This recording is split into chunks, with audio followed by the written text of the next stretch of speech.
Assalamualaikum warahmatullahi wabarakatuh. Apa kabar semuanya? Semoga baik-baik saja. Di sini saya berada di kebun anugerah kurma Nusantara atau bisa disebut dengan Bumi Rafflesia Nursery, tepatnya di Kelurahan Betungan di Kecamatan Slebar, Provinsi Bengkulu. Di sini saya akan menjelaskan atau gimana sih tipsnya untuk menanggulangi dari gulma yang menyerang di kebun kita. Sebelum itu kita bahas, di sini di Bumi Rafflesia Nursery ini banyak menyediakan tentang tanaman-tanaman perkebunan, misalnya kayak kurma, misalnya anggur atau jambu. Jambu itu ada banyak jenis, jambu kristal, jambu madu, kemudian kelengkeng, kemudian banyak lah. Ada alpukat juga. Nanti saya tunjukkan kebun-kebunnya untuk episode-episode selanjutnya. Di sini ini bibitnya, bibit kelengkeng ya. Bibit kelengkeng ini di sini banyak tersedia variasinya. Ini variasi kelengkeng kristal ini. Bagi di wilayah Bengkulu ataupun di sekitarnya bisa kontak person kami. Ini umurnya udah ada lebih dari 5 bulan, ada yang baru tanam berapa bulan ada. Ini saya tengokkan dengan jelas ya. Ini ya teman-teman semuanya. Di sini ada bibit kelengkeng new crystal dengan umur lebih dari 5 bulan. Ini umurnya udah lebih 5 bulan, sudah sangat tinggi ya teman-teman. Ini yang baru kecil-kecil, ada juga sih untuk yang mini bejat atau apa, ini bisa yang kecil. Nah, kecil kan, ini juga kecil, ini kristal ya teman-teman. Di sini banyak untuk bibit kelengkeng new kristalnya.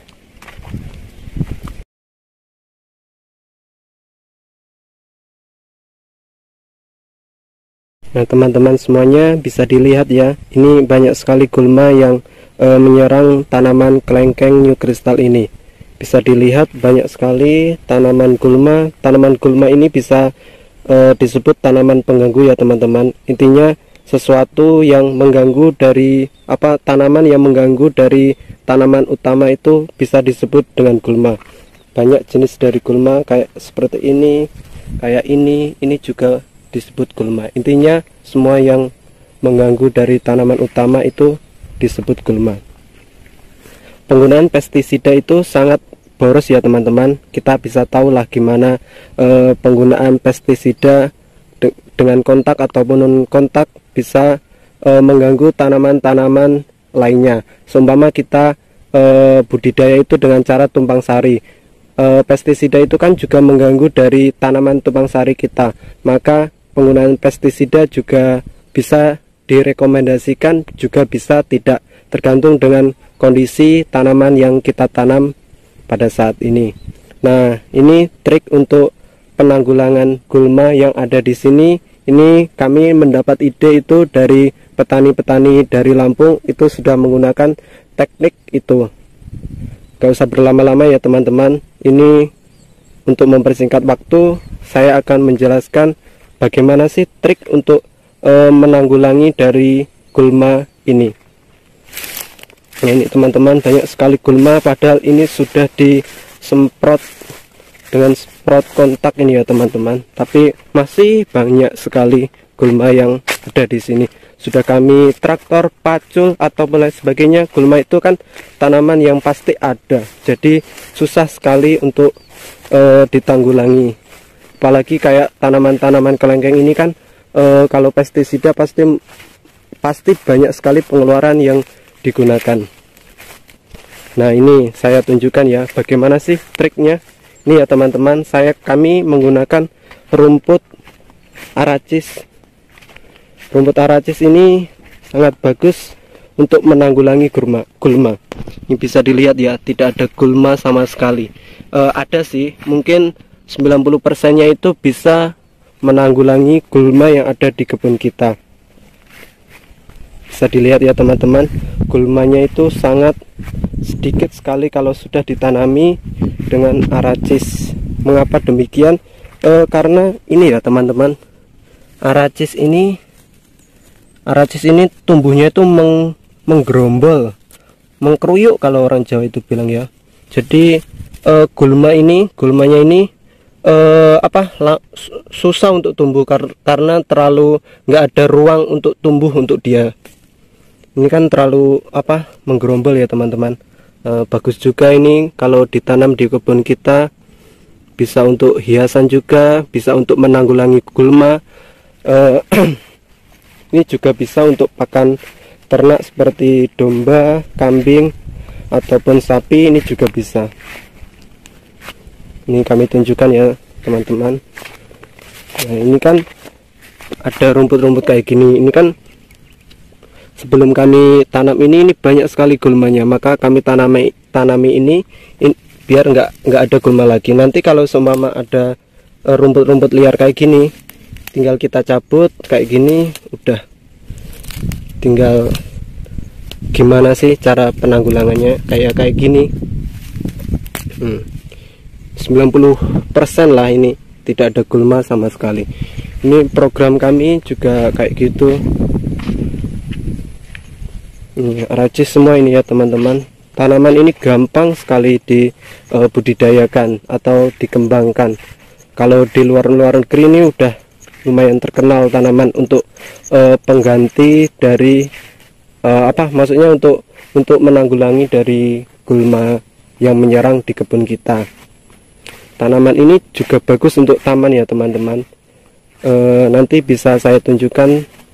Saya ada di depan rumah itu, saya tanami aracis, bagus juga untuk hiasan di rumah daripada kita cari yang lain. Kalau aracis ini kan cepat, jadi tumbuhnya cantiknya juga cepat.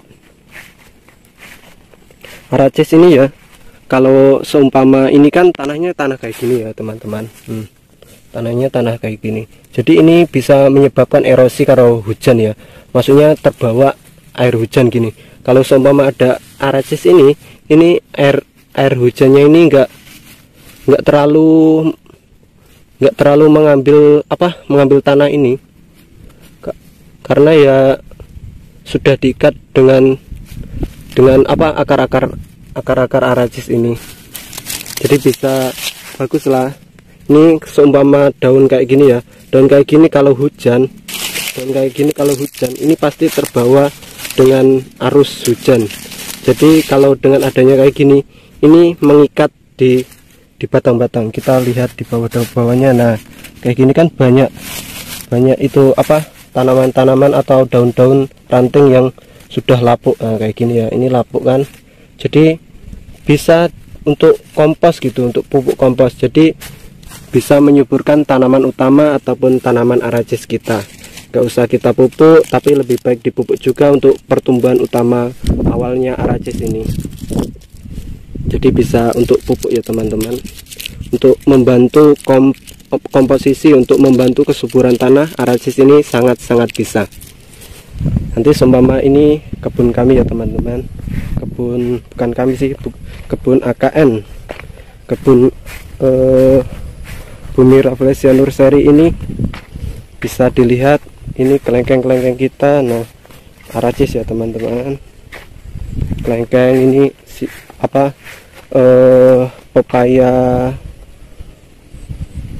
pepayanya kelengkeng. Ini kelengkengnya sudah ada yang ini baru tanam sekitar 1,5 bulan kayaknya ya, 1,5 bulan. Tapi yang pertama itu kemarin batangnya memang udah lumayan besar, jadi cepat sekali berbuah. Ini sudah kami belajar buahkan ya teman-teman. Nah, ini sudah mau berbuah. Nah, ini pertama kali berbuah ya teman-teman, jadi masih tahap uji coba untuk pembuahannya. Semoga berhasil lah intinya. Baiklah teman-teman, saya akan jelaskan rumput aracis tadi yang ada di taman.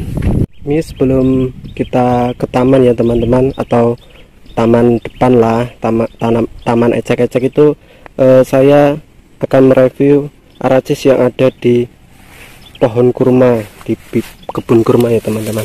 Nah kan udah bagus, tinggal rumput-rumput kayak gini, ini bisa ditanggulangi. Kan sudah sangat tebal ya teman-teman. Nah tebal sekali ya teman-teman. Ini juga bisa di pohon pinang. Ini pohon pinang Batra ini sangat cocok untuk penanggulangan dari gulma, untuk apa, pakan domba, dan mencegah dengan erosi. Saya tunjukkan kalau aracis ini juga domba itu mau, saya nggak bilang hoax gitu ya teman-teman. Nah ini untuk kurma bagus ya teman-teman. Nah saya ambil untuk sampel dari domba. Nah teman-teman, ini dombanya ya, domba gembel, wedus gembel kalau kami bilang di Bengkulu itu. Nah ini tanaman aracisnya saya akan coba memberi makan. Nah mau kan dia, maka kalau seumpama kebanyakan aracisnya atau udah penuh banget, bisa untuk pakan ternak ini. Oke. Nah ini dia rumput aracisnya yang berada di depan rumah ya teman-teman. Ini depan rumah, lihat, bisa terlihat lumayan cantik ya. Ini masih tahap itu, baru berapa bulan ya kami tanam itu, mungkin sekitar 3 bulan. Masih kami selip-selipi. Ini cukup merah, masih belajar lah. Nah udah sangat rapat ya teman-teman. Nah, sangat rapat. Ini rumput-rumput yang udah busuk-busuk kan nanti bisa nyelip di sini untuk pupuk. Baiklah teman-teman, terima kasih. Semoga info yang kami jabarkan ini atau yang kami bagi-bagi ini dapat bermanfaat bagi teman-teman. Terima kasih semuanya. Wassalamualaikum warahmatullahi wabarakatuh.